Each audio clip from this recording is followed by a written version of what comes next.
غدار جان خبیبه الف خان به خپل کار کوي، سونیا شاه به خپل کار کوي، اوس تا ما سره راغلي د غداره مړویسي جان خبیبه غول خوړلی دي او دا غول به زه تا ته په دې خوړه کې درننه کومه.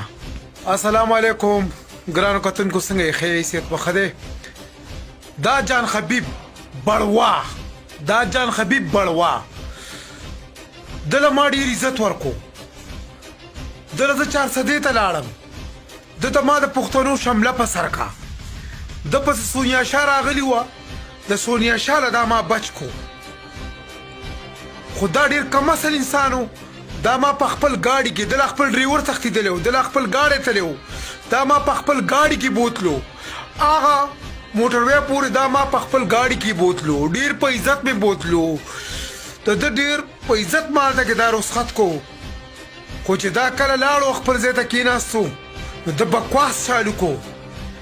دا ډېر کم اصل انسان دی، دا یو مړویسي سړی دی دا جان خبیب. د به په ایرمنډۍ کې ساتي کوپاڼۍ خرڅولې، د به په ایرمنډۍ کې ساتي کوپاڼۍ خرڅولې دی جان خبیب. دا د یو له پیدا نه دی چې دا د یو له پیدا وې دله چې ما څومره عزت ورکو که نه، نو دومره عزت په دله چا نه ورکړی.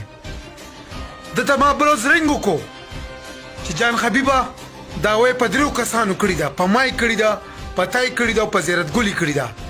مونږ خو ځان له بي بي اې کوو، ته به د بي بي اې څه بندوبست وکړې. د ما ته په ټلیفون باندې سپکې ردې ووې، زه په هغه ټایم کور کې ناست وم او ده ته ما کنزل منزل ونه کړ. خو جان خبیبه اوس درته ویم د دغې کنزلو بدل که د تا له ما وانه غشتو نو زه به د یو پلار اولاد دی، که د تا له ما د دې کنزلو بدل وانه غشتو، ځکه چې تا ډېره سپکه خوله خوځولې ده، تا ډېر بد کړي دي. قسم په خدای په هغه ذات مې دې قسمي که نه جان خبیبه، ما سره تا دشمني واغېسته، دا دې ښه ونه کړل. په تا باندې به زه ځان پکې رومه، قسم په خدای په تا به زه ځان پکې رومه.